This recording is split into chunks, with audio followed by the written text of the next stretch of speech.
Welcome back to another episode of the podcast, everyone. This episode's a little bit different. This is actually taken from a conversation that Nick and James had, talking about some of the changes that have happened recently on Meta. So we thought that this would be useful for everyone over on the Fake Marketer as well. So yeah, there's no real intro to this, they just kind of go straight into it, so I thought I'd give a little bit of context. But yeah, I hope you enjoy, hope you find it valuable, and we'll see you next week. You could do like a little tune like, new Meta updates this week. What's better on Meta? Oh, Michael! What he brings them out, doesn't he? Welcome back to the podcast with a new feature called What's Better? With Meta. Oh no, what's better on Meta? What's better on Meta? That's really good, Michael. Back in the podcast studio today, not on my own, sitting in an office looking at a screen, talking about what's going on with Meta. Got James Urquhart here. You bringing back. Everyone's applauding. And we've got Michael. Say hello, Michael. What? Michael is going. He's already started the podcast with an absolute triumph. He needs his own microphone for all these. Better on Meta. Very good. So, unless it's a bad update, then I don't know what you do. Better on Meta. So this is this little addition to the podcast. Going to do this probably once a fortnight because it's just on how many updates there are in the system. But there's a lot of updates in the system, so it's probably going to become weekly. So I thought, what better way of doing it than getting the guys here to actually discuss these updates, though they're not sitting on the platform with me or us all the time. I think it'd be a good thing to go over. So, something that's been a bugbear to me today is that exclusions have been taken out of building an audience in Meta. So you know how Meta I know you're not in it all the time, James, but you know how it's like a database, or was like a database. Yeah. It's moving further and further away from being a database. But you can obviously select your interests, you can select your age groups, you can select your genders, and you could also exclude. And I had a moan today, didn't I? Because the leads that are coming into the ads clinic, not from people who come to the podcast, you're all brilliant, but from our advertising on Facebook, I get a lot of tradesmen and people like that. And it's not to say you don't run ads if you're listening, but you're booking calls and it's like middle of the day and you're probably up a ladder or building a house or doing a roof, not coming onto a Zoom call. And the other reason I know this is because every time I get a tradesman who does come on the call, they go, "Where's the link?" And I'm like, you get the link because it's all automated. As soon as you book your call, the link comes through on a text and on a thing.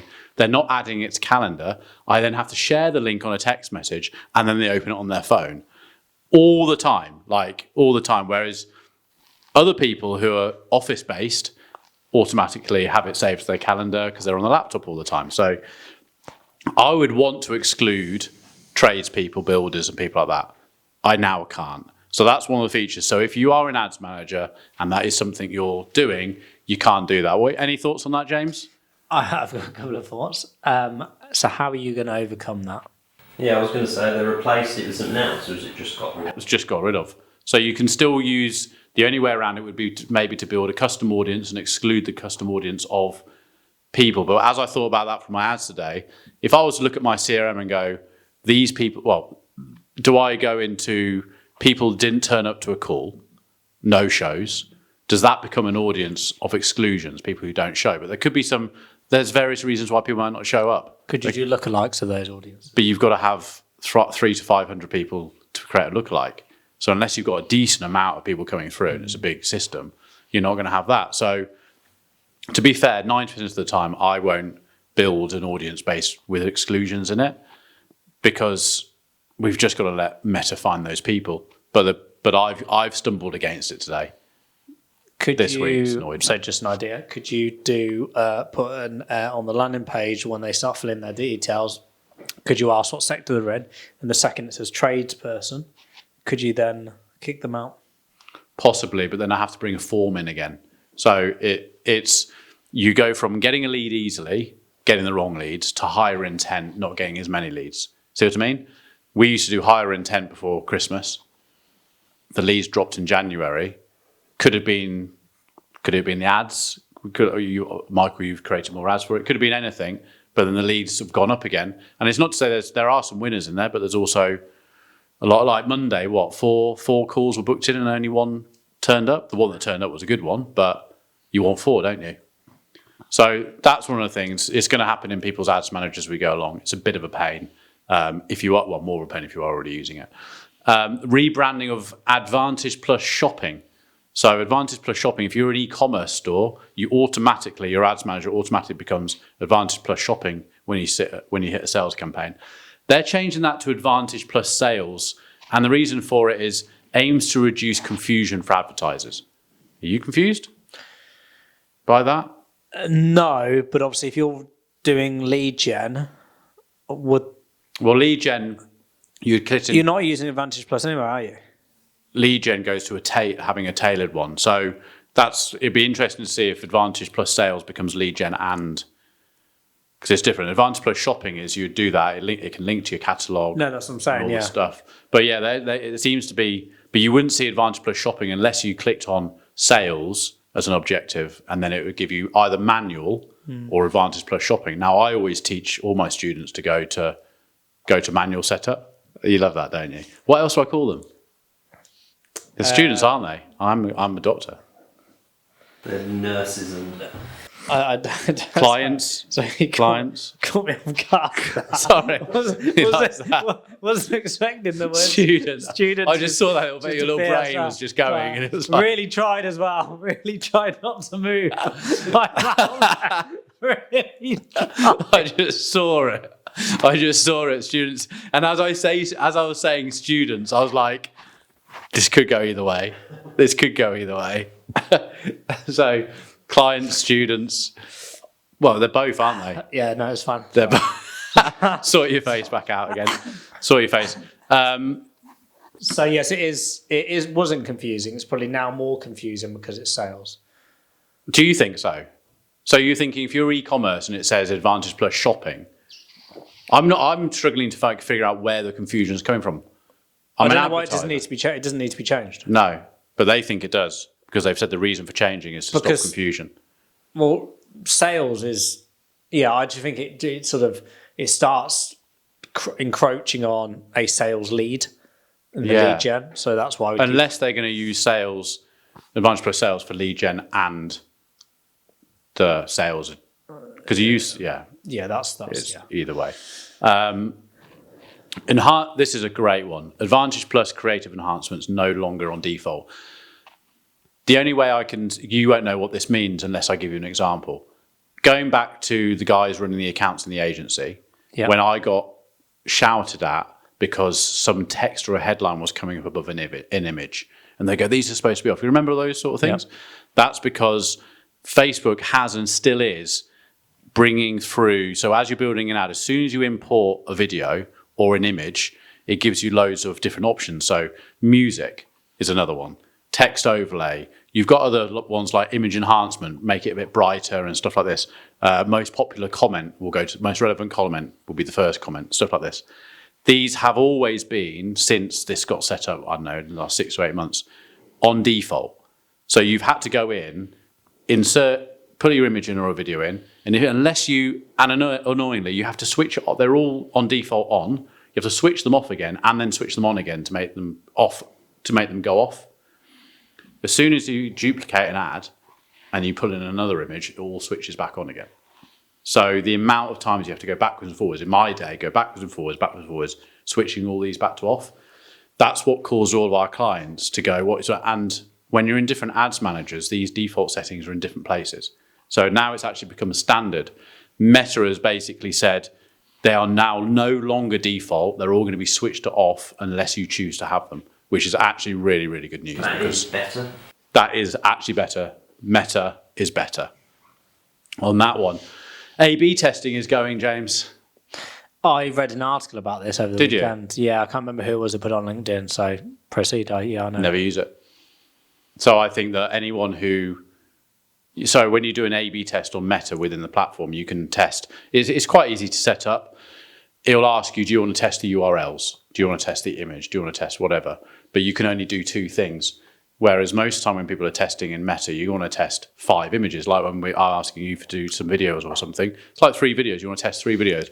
You wouldn't be able to use their A/B testing feature if you have 3. It can only be one against the other. So I think they've probably realised that no one actually really uses it enough. I don't know anyone I don't teach my students to use it at all. They use the dynamic creative. Dynamic creative's gone, Michael. Oh, it's gone. I'm behind the times. We'll touch on that since you've mentioned it. It was going to be for another one. Dynamic creative has been something that I've used since Matt was here. Yeah. And it's been an amazing feature of Meta. So what dynamic creative allows you to do that's different to a normal ad. Well, a normal ad now you can put five text, 5 descriptions, 5 headlines, but only 1 image or video. Dynamic creative allowed you to do those, but also add up to 10 images or videos together.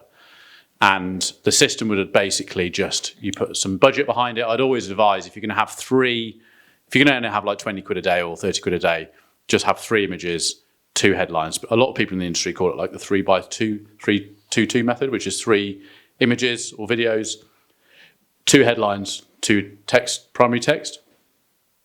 But the cool thing about it was that when you look at your metrics in the platform, you can actually go to breakdowns and go by breakdown dynamic creative, and it will tell you which of the images was best. So it was a great testing thing, and we even use it just to scale ads really well. They got rid of it and they've called it flexible. Now, flexible works exactly the same, apart from you don't have to switch on. It's automatically there as an option. Apart from you don't get the metrics as a breakdown. So you can't use it to test. Well, yeah, no, you can't test it. So some days, like I went into my own ads yesterday or the day before and pressed it just to see will it work, and it did.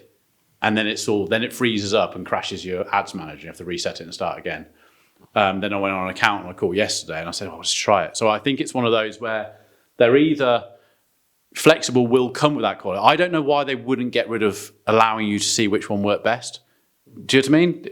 I mean, I don't know anyone who doesn't think it's an amazing feature. Otherwise, you'd have to just make them all separate. Well, the other way of testing it is you would go 1 ad set, then 5 ads, but your budget is at the ad set. So then it would decide of which of the 5 ads are the best. But it doesn't really give enough budget out. So then you have to do 5 ad set tests. But then some of my clients, been, even with dynamic creative, that was always the conundrum of we're allowing Meta to put budget towards certain images. Yeah.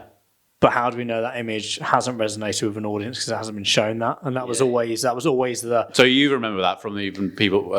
We had huge debates in the office about it. Because you have to put an equal amount. Now it's fine if I put. So my ads at the moment. So Michael's done our ads. They're really cool. There's different ones, and there's 3 or 4 that I know really work really well. Now I've put them in a dynamic creative because it's a way to help budget. You can put a small amount of budget on it. You can put 4 ads in there. You know they all work. Let it do its thing, and you can just sort of leave it alone. That's fine because I don't need to know which one's going to win.